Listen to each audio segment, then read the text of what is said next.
I'm really feeling it! So, one of my favorite parts about any type of medium whatsoever are the villains in anything, being video games, movies, TV shows, comic books, anime, manga, any type of media that you can think of. And really, villains can work in so many varieties. You have the villains that are pretty much straight up evil. You have the villains that are really likable, and even though they are doing something that are really wrong, okay, which is an obvious choice. And then there's also villains that are hateable. It's villains that you love, that are comedic, that are pretty much great to listen and also see, but also villains that have very well written backstories that are either tragic or just really well written that you pretty much resonate with the villains. Xenoblade Chronicles as a trilogy is a perfect example on how to write a really great villain in terms of any type of story. Xenoblade 1 was a story about Shulk wanting to get revenge on Metalface after seeing Fiora die right in front of him. Xenoblade 2 was about the world of All-Rest,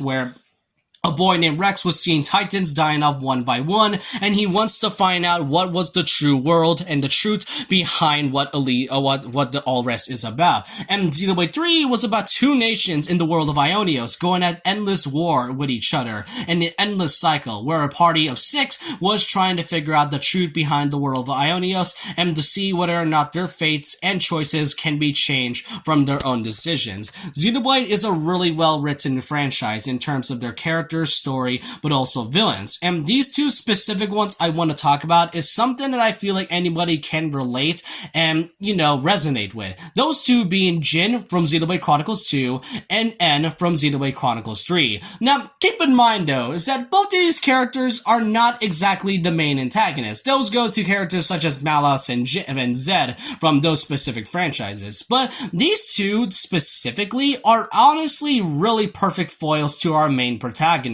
And yeah, don't get me wrong, there are some pretty good villains out there, such in the same franchise, such as Malos from 2, Egil from Xenoblade 1, and also Metalface from Xenoblade 1. But these two specific characters are ones that I really want to talk about. So let's just kind of get started with explaining why exactly both Jin and M are one of the most well-written and amazing villains in the Xenoblade Chronicles series and in any type of video game whatsoever. Let's talk about Jin from Xenoblade 2. So first off is that in the world of All-Rest, people can resonate with a core crystal which can reawaken blades, and that makes them a driver. When it becomes the driver is that the blade can resonate and also connect with their driver as well, and can pretty much live a lifetime. Jin himself is no exception, as he was once a blade 500 years ago to a driver by the name of Laura after accidentally awakening him from his core crystal.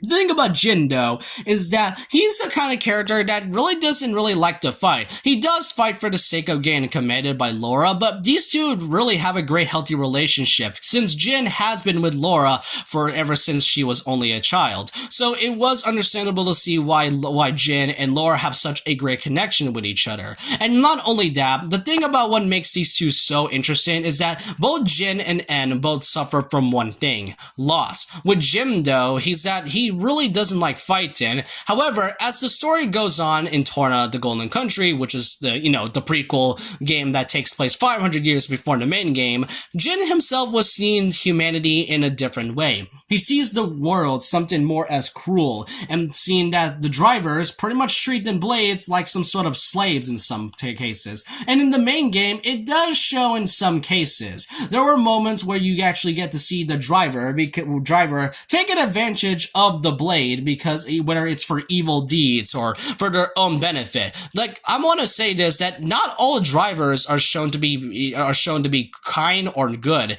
Jin is a character that pretty much sees the world differently, and he pretty much hated it a lot. And especially from the fact that we see drivers pretty much doing things evil with their blades and not exactly doing the good things. And seeing Laura dying right in front of him was pretty much the final breaking point of his character. He lost the one person who he's sworn to protect since his awakening, and it generally hurted him a lot from the Indals. And there, he became a flesh eater, which is kind of like, a blade that can take on human traits and can live pretty much long enough for the sake of their immortality and all. And really, Jin wanted to do is to not just kill the architect, but also destroy the world of all the rest, which is kind of why Malos came in and really, and which is kind of why Malos came in and pretty much created Torna as a whole. There we also get to see Jin pretty much becoming more of a heartless and cold character. However, there is one thing that he does want. Aside from wanting to kill the architect, he also wanted to see Laura smile for one last time, as, I feel like that's what she would have wanted.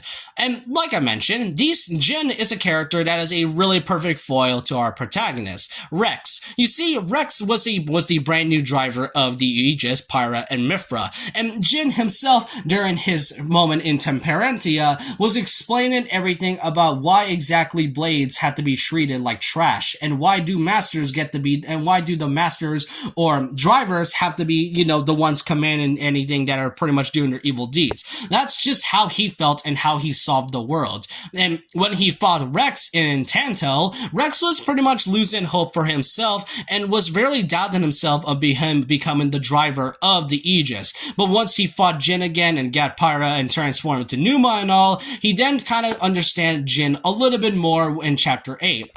Then, as the story progresses, when we get to the World Tree, when the party fought Jin again, Rex actually did something to Jin. He resurrected and resonated his hope of humanity. While Jin is still doubtful himself, he is shown to actually have changed because, like I said, all he wanted to do was to see Laura smile one last time. And Jin, after seeing Rex still having the good deed that no other driver can pretty much show, it kind of shows that Jin still had hope for humanity. And the satisfying thing to his ending is the fact the way he killed the Malthus, who pretty much is the reason why the whole story even started to begin with. And you can also say that Xenoblade 2's main antagonist is a Malthus and not Malos, but my point is that him pretty much dealing the final blow to Malthus was really a satisfying thing after learning the backstory of what Jin has went through. And here he fades away in life, smiling, knowing that there is still more hope in Rex and humanity of all rest itself. So yeah, Jin not only is a really great villain in terms of design, character, and pretty much power in general, but the story is really well written and why people like myself love Jin more than Malos. Don't get me wrong, Malos is still good, but really Jin is something that I feel like people can resonate with if they pretty much went through a tragic of loss. Speaking of, N is another character I want to mention.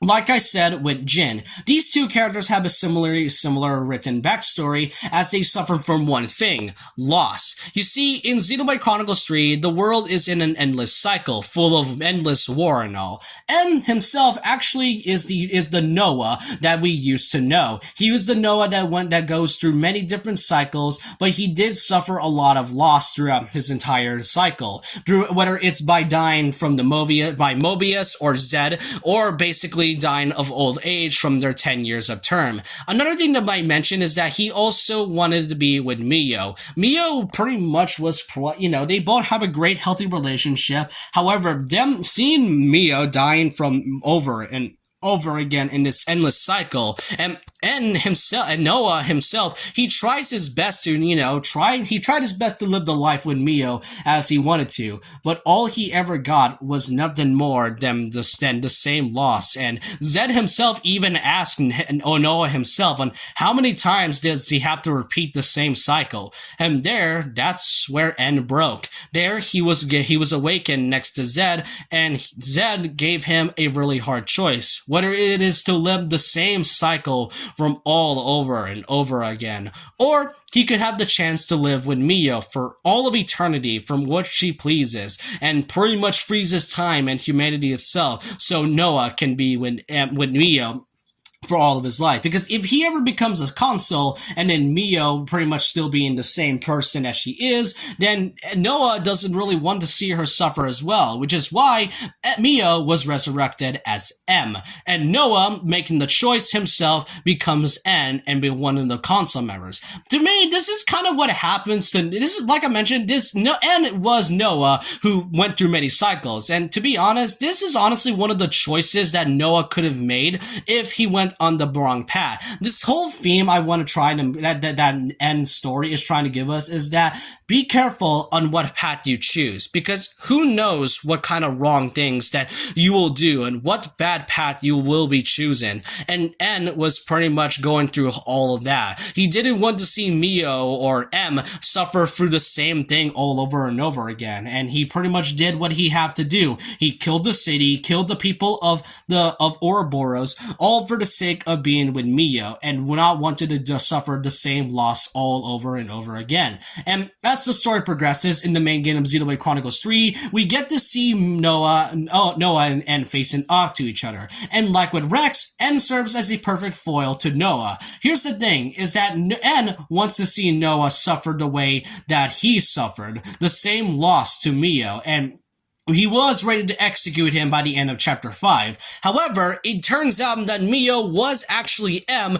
who actually wanted to kill herself due from the fact of how much endless life cycle that, you know, she sees N, or Noah, she used to see the person that she cared about become nothing more than a sinister and ruthless monster. So she decided to end herself in the ceremony for the sake of being free from his control. And that's when N became broke even more, where he went through all of that just to see M die from his eyes once again. But this time it is permanent.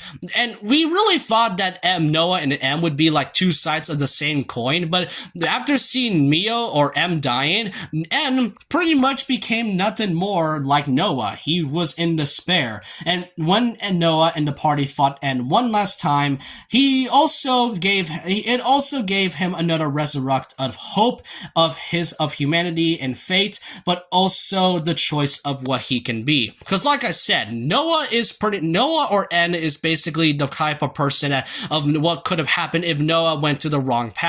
And not only that, we all ask this same question, and I kind of want to ask you all this. What would you exactly do if you had suffered a loss from somebody you cared about?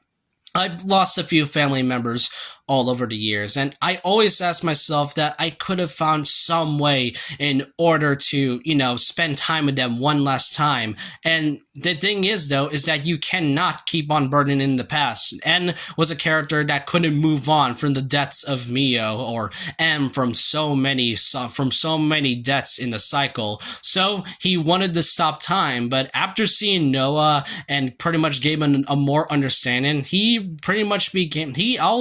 kind of began, gaining faith in humanity and once again, and also rethinking up his choices. That's just what makes Jin and N such likable villains. You can either resonate with them, you can hate them all you want, but you can admit that these two characters are really, really well written. So that's all I want to say about both Jin and M in the Xenoblade Chronicles franchise. You can tell that this one really is something that I want to get my heart into. Now, keep in mind that I don't really get emotional to these sort of things, but Xenoblade Chronicles is a franchise that sometimes manages to make me cry in terms of how very well written each of the characters, villains, and story are. And really, I just kind of hope to see what other types of games or future that the Xenoblade franchise can give out some sort of really well written villain at some point. And Jin and N are really just the pillars and podium of well written villains in the Xenoblade franchise. But let me know what you all think in the comments section below about this. What do you all think of Jin from Xenoblade Chronicles 2 and N from Xenoblade Chronicles 3? Do you think these villains are well written? And if so, why exactly do you think that? Let me know your thoughts and opinions down below about this. And so with that, leave a like, comment, subscribe, hit the notification bell for more videos, follow me on Twitter, and I'll see you guys next time. And remember this, once a legend, always a legend.